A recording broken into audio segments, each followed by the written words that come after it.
ustaz-ustaz Islam, pensyarah-pensyarah, pentadbir-pentadbir, hadirin hadirat, mukminin mukminat, warga Kuib sekalian yang Allah Subhanahu wa taala rahmati sekalian. Alhamdulillah pagi ni kita dapat berhimpun bersama-sama pada hari 30 Syaban. Dan saya mohon maaf pada semua yang hadir pada pagi ni kerana saya sedikit terlewat. Dah sampai dah pejabat, tapi ada tetamu. Jadi bila tetamu datang ni kita kena raikan tetamu lah kan. Tak bolehlah kita nak tinggal. Jadi sebab itulah ada sedikit kelewatan daripada jadual yang asal. Tapi alhamdulillah bila saya masuk dalam dewan ni, dalam auditorium ni masih lagi ramai yang menunggu. Walaupun lama tapi masih tunggulah. Kerana katanya ada pelancaran bakul Ramadan kan. Jadi mungkin masing-masing nak menunggu bakul Ramadan lah. Kita bagi bakul je. Lepas tu kena isi sendiri. Hadirin mukminin rahmati Allah sekalian. Program Ihya Ramadan ini kita adakan adalah untuk menyemarakkan bulan Ramadan. Kerana bulan Ramadan ini merupakan bulan yang Allah Subhanahu wa taala muliakan dengan pelbagai kita panggil ibadat yang menjadi package. Bulan Ramadan ni Allah Ta'ala pilih sebagai bulan diturunkan Al-Quran. Ini benda yang paling hebat lah. Kerana apa saja yang berkaitan dengan Quran pastinya dimuliakan. Ya. Malaikat yang menurunkan Al-Quran itu menjadi malaikat yang paling mulia di kalangan malaikat. Nabi yang diberikan padanya Al-Quran itu menjadi Nabi yang paling mulia di kalangan para anbiya. Umat yang diberikan padanya Quran itu menjadi umat yang paling baik di kalangan umat-umat yang lain. Bulan yang diturunkan padanya Al-Quran itu menjadi bulan yang terbaik daripada kalangan bulan-bulan. Hari yang diturunkan padanya Al-Quran itu, iaitu malam Al-Qadar itu menjadi malam yang terbaik daripada malam-malam yang ada. Maka bulan Al-Quran ini, bulan yang mulia ini, Allah Ta'ala pilih untuk diturunkan padanya Al-Quran. Itu pertama. Yang kedua, Allah Ta'ala pilih bulan Ramadan sebagai bulan yang kita wajib berpuasa. Wajib berpuasa ini, kewajipan berpuasa ini tidak berlaku pada bulan-bulan yang lain. Wajib puasa ni tak ada bulan lain melainkan hanya bulan puasa je. Bulan Ramadan aja. Dan puasa ini menjadi satu ibadat yang istimewa kerana Allah Subhanahu wa taala akan menganjari sendiri bagi orang yang berpuasa ni. Seperti mana sabda Nabi SAW dalam sebuah hadis qudsi, firman Allah berfirman, fa innahu li wa ana ajzi bihi kullu amali ibni adam lahu illa as-saum atau illa as-siyam fa innahu li wa ana ajzi bihi. Atau kama qala, Allah Taala berfirman, setiap amalan anak Adam ini adalah untuk dirinya kecuali puasa. Kerana puasa itu untuk aku dan akulah yang akan memberikan ganjaran kepada orang yang berpuasa. Dan dalam bulan ni juga Nabi SAW menjadi lebih pemurah daripada biasa, seperti mana kata Ibn Abbas, kana an-nabiy sallallahu alaihi wasallam ajwadan nas wa kana ajwadu ma yakunu fi Ramadan. Nabi ni manusia yang paling pemurah dan Nabi menjadi lebih pemurah daripada kebiasaannya apabila masuk dalam bulan Ramadan. Jadi bila masuk bulan Ramadan ni memang macam-macam ibadat doa ada. Termasuklah qiyam, termasuklah memberi makan kepada orang yang berbuka puasa. Jadi kita nak mengambil peluang. Oleh kerana Kuib ni satu institusi yang nak memartabatkan sunnah, jadi kena hidupkan Ramadan ni dengan ibadah. Kena hidupkan bulan puasa Ramadan ni, bulan Ramadan ni dengan kempen-kempen. Jadi sebab itu tahun ni kita rancakkan lagi program-program dalam bulan Ramadan. Dalam program Ihya ni bukan hanya sekadar kita memberikan bakul Ramadan, bukan hanya sekadar kita orang kata apa berpuasa, kita masukkan lagi aktiviti-aktiviti seperti tadarus, dan kita rancakkan juga program-program yang bersifat talaqi untuk pelajar dan juga staf boleh masuk insya-Allah. Talaqi kita lepas asar. Lepas asar. Insya-Allah kita akan laksanakan. Ada ramai ni pensyarah-pensyarah, pakar-pakar dalam bidang masing-masing yang akan turun untuk memberikan sumbangan khidmat ilmu bulan puasa ni. Jadi ambil peluang, ambil kesempatan ni untuk kita tambah ilmu. Ya, untuk kita tambah ilmu. Sebab apa? Sebab ilmu tentang Islam ni, kebanyakan daripada kita yang bukan dalam bidang agama, mungkin dia belajar secara formal ni waktu sekolah menengah je lah. Kan? Jadi ambil peluang ni, berada di kolej ni untuk belajar ilmu-ilmu yang berkaitan dengan Islam secara berstruktur. Nanti kita akan buat insya-Allah bacaan kitab. Ada yang mungkin akan baca kitab berkaitan dengan hukum, ada yang akan baca kitab berkaitan dengan hadis, ada yang berkaitan dengan Al-Quran dan sebagainya. Dan benda tu percuma. Kalau kat luar, kalau dekat Lembah Kelang, dia orang bayar untuk hadir. Dia orang bayar, ada yang bayar RM200 untuk hadir kursus-kursus yang berstruktur. Kan? Jadi kita berada di KUIP ni rugilah kalau kita tak ambil peluang. Jadi kadang-kadang kita sedih juga, program-program ilmiah ni tak tahu pun nak dapat sambutan sangat. Kan? Tak tahu pun nak dapat sambutan. Tapi kalau kita pergi kat Lembah Kelang, mereka mencari-cari. Kan? Saya baru balik daripada satu negeri lah kan. Dia sebut, dia kata kalau boleh kami nak jemput, nak taja hotel, nak taja tiket apa terbang. Tapi saya kata tak boleh lah sebab negeri ni saya tak ada tauliah kan. So dia kata tak apalah. Tapi kami sanggup ni nak bayar ni. Punyalah orang nak kepada ilmu-ilmu yang bersumberkan kepada Quran dan Sunnah. Dan amat rugilah kalau warga KUIP tak masuk mengambil bahagian dalam isu ni. Kan? Puasa ni benda penting. Selagi kita tak sedar kita telah membatalkan puasa kita. Selagi kita rasa puasa kita batal, tapi sebenarnya tak batal pun. Prof Basri ada buku khas, Qadaya Mu'asirah fi Saum. Isu-isu semasa dalam puasa. Kan? Pakai apa tadi? Inhaler. Pakai inhaler batal puasa? Orang asma. Tak batal? Pasal apa tak batal?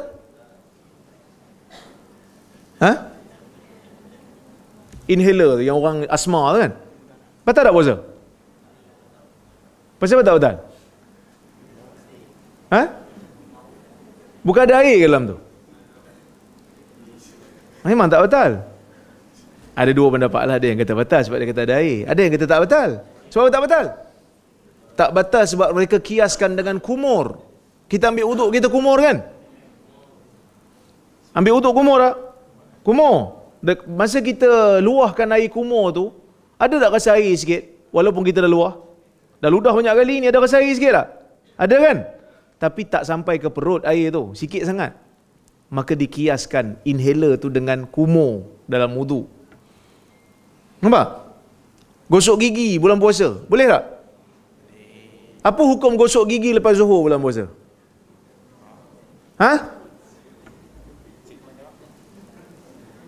Hijau pandai ni kan? Jadi ustazah ni. Apa dia? Makruh? Rasanya. Makruh ke rasanya? Rasanya tu hukum apa pula?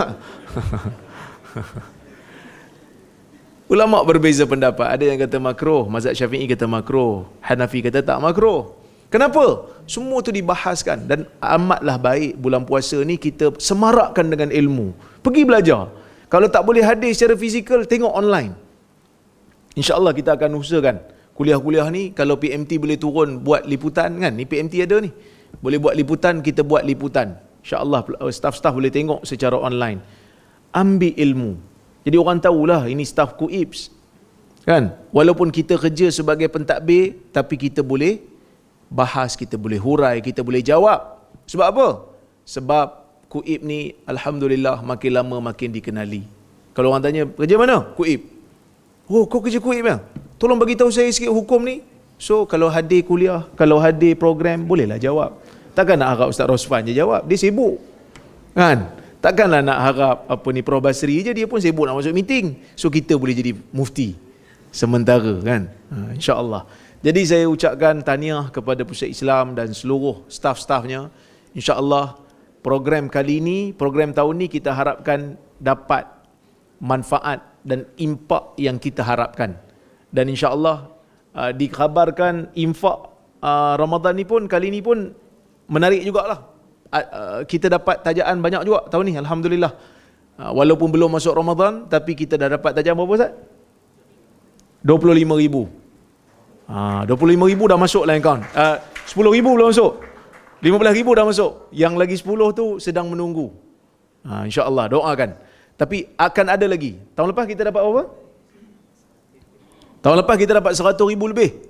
Tahun ni bukan kata rektor dengan pengarah pusat Islam je lah kena cari duit. Hampa juga kena cari. Kena keluarkan duit juga. Kan? Kena keluarkan duit juga untuk infak. Sebab benda-benda ni dia akan memberikan pahala sebab beri ilmu, beri makan kepada pelajar-pelajar untuk berbuka puasa, dan juga dalam masa yang sama kita bagi bakur Ramadan kepada pelajar-pelajar B40 dan kepada semua staf. InsyaAllah kita hasratkan. Dan Puan Syuhada pun dia kata ada tajaan bernas pun ada nak bagi insya-Allah pada kita tahun ni. Sebenarnya banyak orang yang nak menyumbang, tapi kita kena tunjukkan sesuatu. Tunjukkan sesuatu yang kita ni bila dapat dana kita bukan simpan, tapi kita gunakan sebaiknya untuk impak yang lebih bagus untuk umat ni insya-Allah. Okey? Dan ada juga tahun ni kita hasratkan ada pertandingan hafazan hadis 40. Hadis 40. Yang ni kalau Ikmal nak masuk pun boleh. Apa hadis 40? Mana tahu boleh jadi juara. Kan? Dia dah isi borang lah tu kan? InsyaAllah. Sebab apa? Sebab kita nak pelajar-pelajar kita ni bukan hanya sekadar belajar, tetapi dia kena hafal juga. Walaupun ada sebahagian daripada kita yang tak setuju, dia kata tak perlu hafal. Tapi agama Islam ni memang kena hafal. Kan? Kalau ilmu-ilmu lain tak nak hafal tak apa. Tapi ilmu Islam kena hafal. Al-Quran kena hafal. Hadis Nabi pun yang penting-penting tu kena hafal. Kalau boleh hafal banyak lagi bagus. Jadi sebab tu kita buat pertandingan hafazah hadis 40. Siapa yang power dalam hafazan boleh masuk. Boleh masuk untuk bertanding. Dan kita akan buat semasa ke semasa, adalah nanti hafal Umdatul Ahkam ke, hafal Bulughul Maram ke, supaya benda-benda tu jadi budaya lah insya-Allah. Sebab saya pun baru balik daripada Kuala Lumpur semalam, kan, berjumpa dengan satu orang hamba Allah, dan dia bersetuju untuk memberi tajaan kepada pelajar cemerlang kita. Yang mana yang pelajar cemerlang setiap semester tu insya-Allah akan diberikan bukan hanya sekadar sijil lah. Kan? Kalau selama ni anugerah dekan dapat apa? Sijil kan? Kita akan usahakan untuk dapat lebih sikit daripada sijil insya-Allah. Kalau dia dah bersetuju dah, dia kata nanti dia akan bagi satu surat kat kita untuk penajaan ataupun kita kata sumbangan kepada pelajar-pelajar cemerlang setiap fakulti insya-Allah. Jadi tu orang nampak macam rektor tak ada je kat office kan? Sebab itulah, kejap-kejap nak pergi jumpa orang ni, kejap-kejap nak pergi jumpa orang tu, kejap-kejap nak jumpa orang ni. Jadi semalam, alhamdulillah kemarin jumpa dia setujulah. Jadi mudah-mudahan ada kebaikan lah insya-Allah. Jadi mudah-mudahan Ramadan kali ini menjadi Ramadan yang terbaik, menjadi Ramadan yang menjadi penyebab untuk kita mendapat keampunan daripada Allah Subhanahu wa taala insya-Allah. Kita tak mau termasuk dalam hadis seperti mana yang disebutkan oleh Jibril, raghima anfu abdin, malang bagi seorang hamba apabila keluar Ramadan, dakhala alaihi Ramadan fansalakha minhu falam yughfar lahu. Dia masuk dalam bulan Ramadan, tapi bila bulan Ramadan itu berakhir, dia tak dapat keampunan. Itu kita tak maulah. Kita nak bila keluar daripada bulan Ramadan, kita harapkan Allah Ta'ala berikan kita keampunan daripada dosa-dosa kita. Seperti mana sabda Nabi SAW, man sama Ramadana imana wahtisaba ghufira lahu ma taqaddama min dhanbih. Sesiapa yang berpuasa bulan Ramadan kerana keimanannya kepada Allah dan kerana dia mengharapkan pahala daripada Allah, maka akan diampunkan dosa-dosanya yang telah lalu. Wa man qama ramadana imanan wa ihtisaba ghufira lahu ma taqaddama min dhanbih. Sesiapa yang menghidupkan malam Ramadan dengan keimanan dan mengharapkan pahala daripada Allah, juga akan diampunkan dosa-dosanya yang telah lalu. Jadi puasa bulan Ramadan mendapat keampunan, menghidupkan malam Ramadan juga mendapat keampunan. Jadi kita hidupkan malam Ramadan. Kalau tak boleh nak datang ke masjid, buat di rumah. Kan? Tapi saya tak hafal tu selawat-selawat tu. Perleh tak ada selawat-selawat yang spesifik. Perleh tak buat. Kenapa kita tak buat? Kita halang orang selawat ke? Tak, kita tak halang. Nak selawat boleh, nak tasbih boleh, nak takbir boleh, nak tahlil pun boleh. Tahlil tu la ilaha illallah lah, bukan tahlil orang mati tu. Boleh masa kita memberikan keluasan. Dan kita nak bagi tahu kepada masyarakat, siapa yang tak mampu nak hadir ke masjid, dia boleh buat di rumah. Walaupun dia tak hafal skrip selawat yang dibuat di negeri lain tu. Boleh buat di rumah. Tak ada masalah, kerana Nabi SAW juga ada ketikanya bertarawih di rumah. Kan kita tahu kan, 3 malam Nabi bersolat bersama dengan para sahabat. Malam yang seterusnya Nabi tak keluar. Walaupun sahabat tunggu. Kerana Nabi bimbang akan diwajibkan salat tarawih ni. Tapi Nabi buat berjemaah dan Nabi buat bersendirian. Jadi kalau siapa yang tak mampu berjemaah di masjid, boleh buat bersendirian di rumah. Ataupun boleh berjemaah di rumah. Salat tarawih tak ada masalah. Jadi mudah-mudahan kita bergembira dengan kehadiran Ramadan ni, insya-Allah. Ya, walaupun tahun ni panas sikit tau. Tahun ni cuaca agak sedikit panas, mudah-mudahan kita dapat melaluinya dengan keimanan. Allahumma ahillahu alaina bil amni wal iman was salamati wal islam. Ya Allah, jadikanlah bulan ini masuk kepada kami dengan keamanan dan keimanan, keselamatan dan keislaman yang baik, insya-Allah. Jadi itu saja daripada saya. Aqulu qawli hadza wa astaghfirullahal azim li wa lakum. Jadi saya merasmikan pembukaan majlis ataupun program Ihya Ramadan 2024 Anjuran Pusat Islam Kolej Islam Perlis. Assalamualaikum warahmatullahi wabarakatuh.